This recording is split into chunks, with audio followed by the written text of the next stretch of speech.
अस्सलामुअलैकुम। मेरा नाम मोहम्मद शहज़ाद है। मेरे चैनल का नाम शहज़ाद रफ़ीक है। बेसिकली हम हार्डवेयर से रिलेटेड कंप्यूटर के अंदर जो प्रॉब्लम्स हैं या उसकी मालूमात है वो हम देते हैं ताकि आपको कंप्यूटर के ख़रीदने में, कंप्यूटर के सेल करने में, कंप्यूटर को सही कराने में आपको आसानी हो, आपके पास मुकम्मल मालूमात हो ताकि आप अपने कंप्यूटर को बआसानी सही करवा सकें और उसको जो है सही तरीके से चला सकें। आज हम जो बात करने जा रहे हैं वो बेसिकली डिम्स के ऊपर है। डिम्स कंप्यूटर के अंदर यानी कि जिसको हम रैम कहते हैं, RAM, dim, S D RAM, ये बेसिकली डिम जो है ये कंप्यूटर के अंदर बेसिक किरदार है इसका। कंप्यूटर के अंदर अगर डिम यानी कि रैम अगर कम है तो कंप्यूटर स्लो चलता है। बहरहाल, लेकिन आज जो हम बात करने जा रहे हैं वो थोड़ी सी मुख्तलिफ है। आज हम मालूमात देने जा रहे हैं कि डिम्स बेसिकली किस तरीके से ख़रीदी जाती है, लगाई जाती है, या कंप्यूटर के अंदर उसका तरीक़ेकार क्या होगा। ये मतलब कहने का ये है कि dim DDR1, DDR2, DDR3, DDR4 basically क्या है, ये मैं आपको क्लियर कर दूं कि DDR जो SDRM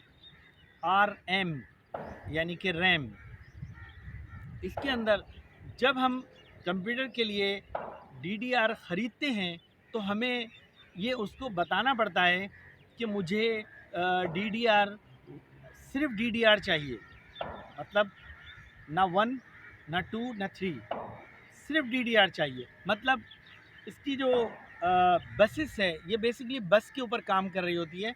हम बस का नाम से उसको ख़रीदते हैं। मतलब अब जो हम बात कर रहे हैं SD रैम, ये 100 बस के ऊपर होती है।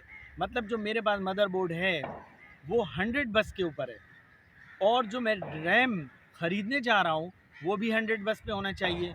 अगर वो 100 बस के ऊपर उसने नहीं दी, ज़्यादा की दी, मतलब 166 बस के ऊपर दे दी, होती वो भी 100 बस ही है, लेकिन वो उसके अंदर जो उसकी पावर है वो 166 है, लेकिन मदरबोर्ड की जो बसेस है वो 100 है, तो वो मैच नहीं करेगी, कंप्यूटर आपका नहीं चलेगा। ऑन होगा, कंप्यूटर ऑन होता है, चलता है, लेकिन वो प्रॉब्लम करेगा, यानी कि रीस्टार्ट होगा, रुकेगा, स्टॉप हो जाएगा, कभी ऑन ही नहीं होगा। ये इस तरह के प्रॉब्लम इसमें आएंगे।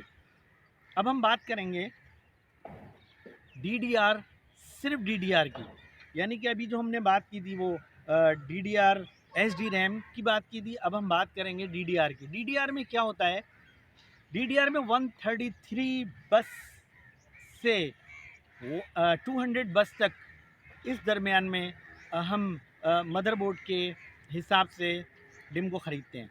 मतलब हम उसको बताएंगे जाकर कि मुझे 133 बस की DDR चाहिए, वो आपको दे देगा। लेकिन अगर उसने गलती से ये डिम के ऊपर लिखा हुआ होता है, ऐसा नहीं है कि कोई जो उसके अंदर कोई माइक्रो जो क्या उस क्या नाम है, किसी और चीज़ के ज़रिए हम उसको देखते हैं, उसके ऊपर कहीं ना कहीं लिखा हुआ छोटा सा लाजमी होगा, तो उसके ऊपर लिखा हुआ होता है 133 बस, 200 बस। आपको बोलना पड़ेगा कि मुझे मेरा मदरबोर्ड जो मेरे पास कंप्यूटर है उसकी जो डिम है, उसके जो बसेस है वो 133 बस है, वो आपको दे देगा। इसी तरह आप लाके लगा देंगे। इसी तरह उसके बाद DDR2 अगर हम बात करें, DDR2 जो है वो 266 बस से शुरू होती है और तकरीबन 400 बस तक जाती है। ये भी DDR के ऊपर ही मौजूद होता है, मेंशन होता है, लिखा हुआ होता है, मौजूद होता है, कहीं ना कहीं छोटा सा लाजमी लिखा हुआ होगा। तो आपने ये बोल कर लेना है कि मुझे मेरे मदरबोर्ड के अंदर, जो मेरा मदरबोर्ड है उसके अंदर मुझे 266 बस DDR2 चाहिए। वो आपको, आप उससे ख़रीदेंगे या जो भी लेंगे, आप अपने कंप्यूटर में उसको लगा देंगे, इस तरह से वो चल पड़ेगा। इसी के बाद हम बात करेंगे DDR3। इसकी कॉन्फ़िगरेशन बहुत ज़्यादा है। अगर मैं इसके अंदर बात करने बैठूँ तो इसके अंदर फिर डेटा ट्रांसफ़र के अंदर आ जाता है कि 8.13, इसके बाद फिर 2.1, 3.2, इसी तरह फिर जो DDR2 है उसके अंदर 4.2, 6.4, ये बहुत लंबी कहानी है। इसके बाद फिर वोल्टेज पे आ जाएँ, वोल्टेज इसकी आ जाती है, जैसे SDRAM की हम बात कर रहे हैं 3.3, फिर DDR सिर्फ की 2.5, उसके बाद वोल्टेज आ जाती है DDR2 1.8, इसी तरह DDR3 आ जाती है 133.5, इसी तरह DDR4 आ जाती है 1.2। मतलब एक वोल्टेज का डेटा ट्रांसफ़र, इसके अलावा बसेस, इसके अलावा इसके अंदर और मुख्तलिफ़ चीज़ें भी मौजूद हैं, लेकिन वो बहुत ज़्यादा डीपली है, वो आपका उससे बेसिकली तो कोई वास्ता मेरा ख्याल में तो नहीं है। बहरहाल, लेकिन अगर फिर भी अगर आप इसको डिटेल में लेना चाहें तो नेट पे मौजूद है, आप ले सकते हैं। इसके बारे में मज़ीद मालूमात अगर आपको ज़रूरत पड़े, बेसिकली ज़रूरत नहीं पड़ती है। बहरहाल, आज हम बात करेंगे आगे। इसके बाद DDR3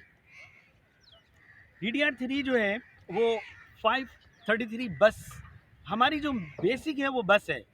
बस के ऊपर ही सारा गेम है, बस के ऊपर ही कंप्यूटर का सिस्टम पूरा का पूरा चल रहा है।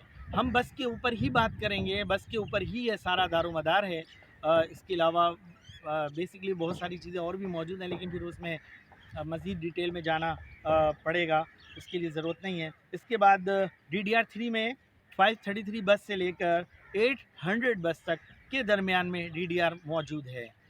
अब आप वहाँ बात करेंगे क्या कौन सी DDR3 में बस चाहिए।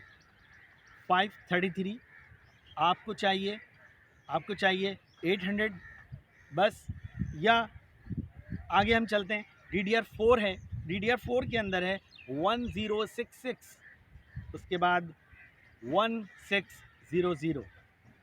ठीक है, क्लियर हो गई कि 1066 1066, 1600 तकरीबन ये दरमियान में इसका जो इसकी बस है वो ये है। अब आप DDR4 में भी आपको बोलना पड़ेगा कि मुझे जो DDR4 चाहिए वो 1066 ही चाहिए, वो आपको लेनी पड़ेगी, जो आपके मदर बोर्ड के हिसाब से वो आपको देगा। इसी तरह से आज हम एक चीज़ और क्लियर कर दें कि जो इस वक्त जो तकरीबन DDR4 जो है वो इस वक्त तकरीबन 4 GB जो है वो 6500 रुपये रेट इस वक्त चल रहा है उसका। ये मैं इसलिए क्लियर कर रहा हूँ कि अगर आप DDR4 मार्केट से 4 GB लेने के लिए जाते हैं तो आपके पास रेट होना चाहिए, ताकि आप एक मालूमात के मुताबिक मार्केट से वो चीज़ को ख़रीद सकें। इसी तरह हम बात करेंगे DDR4 में। DDR4 के अंदर 8 GB जो है वो तकरीबन 11,000 और 12,000 के दरमियान मौजूद है। DDR4 8 GB।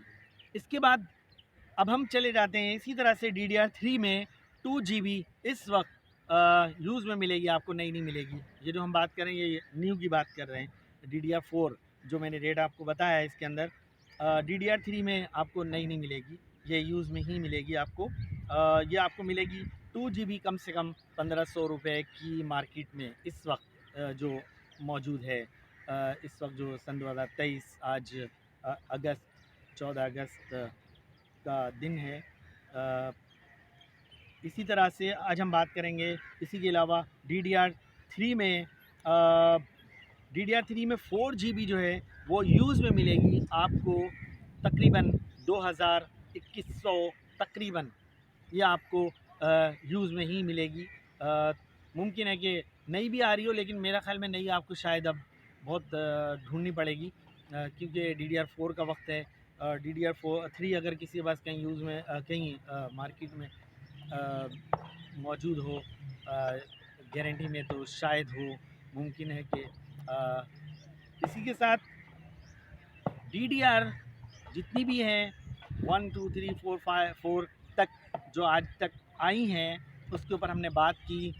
फिर भी अगर कोई बात समझ में आपके ना आई हो तो आप मुझसे कमेंट्स पे बात कर सकते हैं। मेरा इसी तरह से आप मुझे फ़ोन कर सकते हैं, बोल सकते हैं। मेरा फ़ोन नंबर है 033333544182। इजाज़त चाहता हूँ। अल्लाह हाफ़िज़।